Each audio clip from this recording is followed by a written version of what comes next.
নিজের ইচ্ছে পূরণের প্রতি যদি আগ্রহশীল হও তাহলে তোমার সেই ইচ্ছেটা একদিন পূরণ হবেই হবে। Good morning deer squad, welcome back to my another mini blog. দিনটি ছিল 8 এপ্রিল। অনেক সকাল সকাল রেডি হয়ে বেরিয়ে পড়েছিলাম আমার একটি কাজের উদ্দেশ্যে। আর জানো, কন্যগড়ের সেই বিশেষ দিনটি আসতে কিন্তু আর মাত্র কিছুদিন বাকি। তারপরে দক্ষিণেশ্বরে পৌঁছে মেট্রো করে চলে গেলাম ময়দান, আর সাথে দেখা হয়ে গেল সৌরভের সাথে।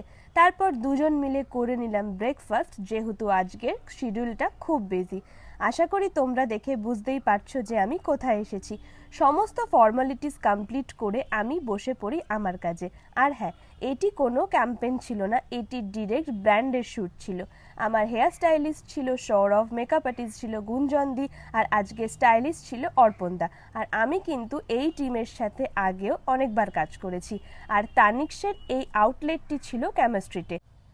যেহেতু ব্র্যান্ডের ডিমান্ড ছিল জুয়েলারি অ্যান্ড ফেসের উপর, সেই জন্য আমার টিম ফার্স্টে এই ব্ল্যাক ড্রেসটি আমার জন্য সিলেক্ট করে। ফার্স্ট জুয়েলারি ছিল ডায়মন্ডের উপর আর সেকেন্ড গোল্ডের উপর। প্রাইস নিয়ে আমি আর বেশি কিছু বলছি না, বাট কোয়ালিটি আমরা প্রায় সবাই জানি। ফার্স্ট শ্যুট কমপ্লিট হয়ে যাবার পর সেকেন্ড শ্যুটের জন্য আমিও রেডি হয়ে পড়লাম। গোল্ডের ওপর বিভিন্ন কালেকশন আমাকে দেখানো হলো, আমি আমার পছন্দ মতন কয়েকটি জুয়েলারি ট্রাই করলাম। এইবার পয়লা বৈশাখের বিশেষ আকর্ষণ হলো কঙ্কন কথা। প্রায় আমার শ্যুটও কমপ্লিট, স্পেশাল থ্যাঙ্কস টু তমজিৎদা। তারপর স্প্ল্যানেটে এসে মেট্রো স্টেশনে নিজেকে দেখে ভীষণ ভালো লাগছিল। এতদিন সবাই ভিডিও পাঠিয়েছে, আর আজকে আমি নিজে দেখলাম। আর এই ছিল আজকের সারাদিনের জার্নি।